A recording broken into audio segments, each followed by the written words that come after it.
Hey, how's it going everybody? Welcome back to another video. Today I wanted to start a brand new monthly series where we basically go in and take a look at 5 mods that have recently been added to the workshop or have received some sort of substantial update that is definitely worth your time playing. And for this first iteration in the series, I've tried to pick not the obvious mods, not like the RBMs, the Banner Kings, the Eagle Risings. I've tried to leave them alone because I just assume most of you guys already know about them and they haven't received a large enough update to be featured in this type of video. If you want to see me do more stuff like this or see this video again next month, then be sure to go ahead and drop a like and a comment down below. Let me know as well in the comments what mods maybe I should have implemented into this video. But without further ado, let's just dive in with the first mod you just have to implement into your next series, and this is the Homestead mod. The Homestead mod recently made its way onto Nexus mods, I think early last month, and has already come such an incredible way. Now, this mod just has so much potential and I'm really excited to see what the mod does do with it. Basically, what this mod allows you to do is it allows you to place down your very own kind of semi-settlement on the map. This settlement doesn't act like an actual proper city on the map, more so like a stationary army. So that does mean it can be attacked by bandits and other enemy lords, so you actually have to be quite careful on where you place it. However, once it is placed down, you can basically dive into it and go and create your very own settlement.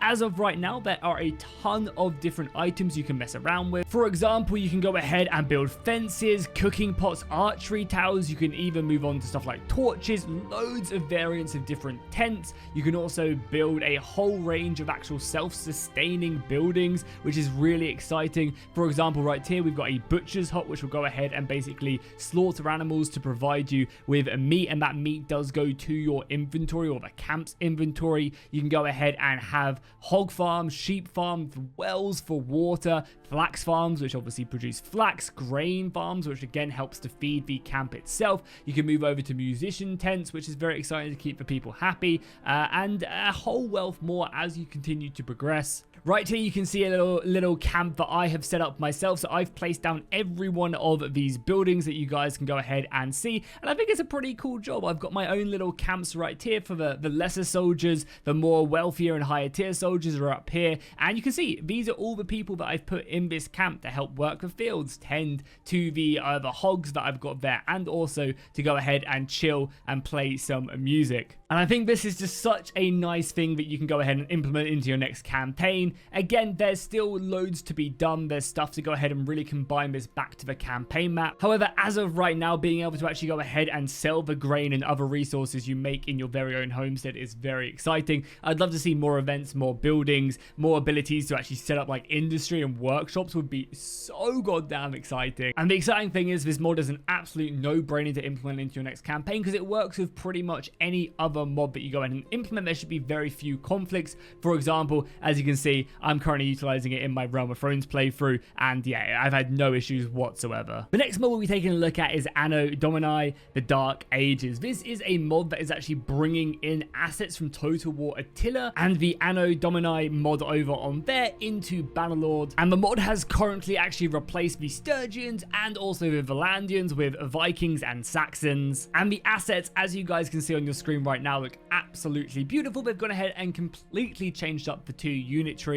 The assets themselves look incredible, really impressive stuff. And I'm very excited to see what they go ahead and implement next from this mod, because if they can go ahead and replace every single Calradian faction, then that would be really exciting. And that would help to completely change up the feel of the game and allow those of you who really enjoy the Dark Ages era to have a very fun campaign itself. The mod also works completely with realistic battle mods, so for those of you who prefer the more slow-paced and hardier combat, then this is definitely for you. And the way the shield walls actually clash is just, yeah, it's very... The mod, as well as working with realistic battle mod, also works with the Europe mod as well. So if you want to go ahead and play on somewhere other than Calradia, then you can go ahead and download the Europe mod. However, do keep in mind that Valandia, unfortunately, is represented in this as the Saxons, so they won't be actually in Britain, they'll be in France. However, the Sturgians will be as the Vikings, so if you want to go ahead and have a proper Viking playthrough, then this is definitely definitely the mod for you. The next mod on the list is the Age of the Calradian Empire mod, and it's recently just hit Nexus mods and is only available for beta patch 1.2, so you are going to have to actually update to play this, but I definitely think it provides a very unique and interesting challenge. The mod pits the player in an absolutely impossible position. You are the last bastion in all of Calradia to go ahead and oppose the God King's rule. You and you alone must bring his downfall, and I think this mod is absolutely perfect for those of you who want a real challenge. It is basically you against this one massive empire, and the mod also provides unique weapons, unique unit trees, armors. Let's just say you're not underpowered in this, even though the odds are stacked against you. Next, we have another new mod that has just recently hit Nexus mods. This is the Nemesis mod, and it's just a very kind of small but very fun and unique one. It basically gives the ability for the AI to throw insults across the battlefield, as well as point them out as they're doing it. You fight like a sniveling dog, ready for scratch. Your skills are laughable, just like your resolve.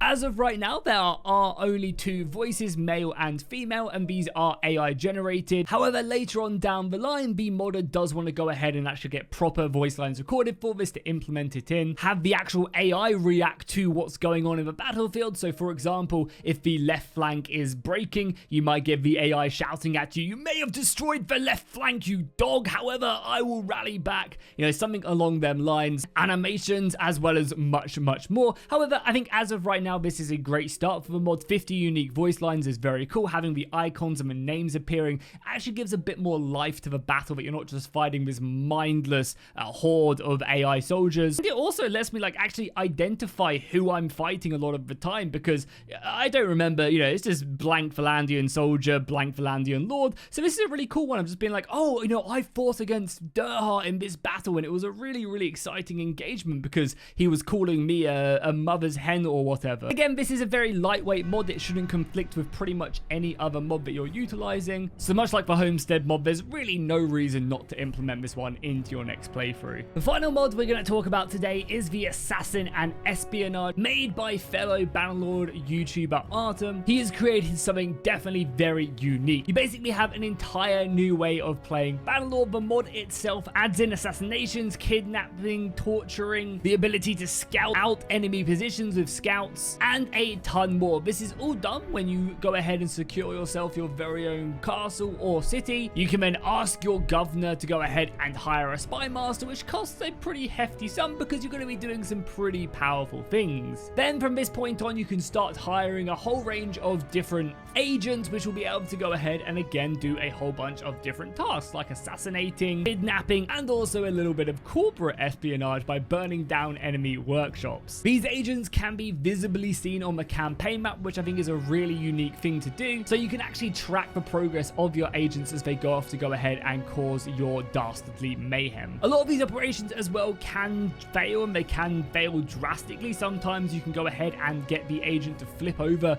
to the other side. If he fails and spills all the beans and joins your opponent, and that will go ahead and result in the faction automatically declaring war on you. On top of that, if you are found out, you are going to start a blood feud, and this is going to result in the AI also sending assassins after you to go ahead and do some pretty nasty things. And you can find yourself straight up losing the game if you aren't prepared to be assaulted on the streets at any moment. The mod is an absolute blast, and I absolutely love the way that it is set up so that you don't really get into these features right away. These are more a mid to late game mechanic, which is so good because the mid to late game is such a boring Bannerlord, so it's very exciting to see something like this. The mod also adds in a ton of cutscenes and really well placed music to go ahead and provide that extra little feel to what you're actually doing, and I think that is such a nice touch by Artem, and I'm very excited to see how he goes ahead and progresses this mod and continues on with his other stuff. I believe he's also working on stuff like Feast, better battle animations, and tons more. So yeah, really definitely go check out this mod, and 100% it is one you should be using in your next playthrough. So that is going to be it. 5 mods that I think are just such a necessity to play through. I'll obviously make sure that I go ahead and leave a link to them down below in the description, and and also let you know what version, if you're playing on 1.4 or if you're starting a new campaign on the 1.2 beta. That should all be answered down below in the description. Make sure to let me know if there's any mods that maybe I missed off this list that should definitely be added on for next month, and just let me know if you want to see more of this type of video by dropping a like and a comment down below, and I'll see you guys in the next one.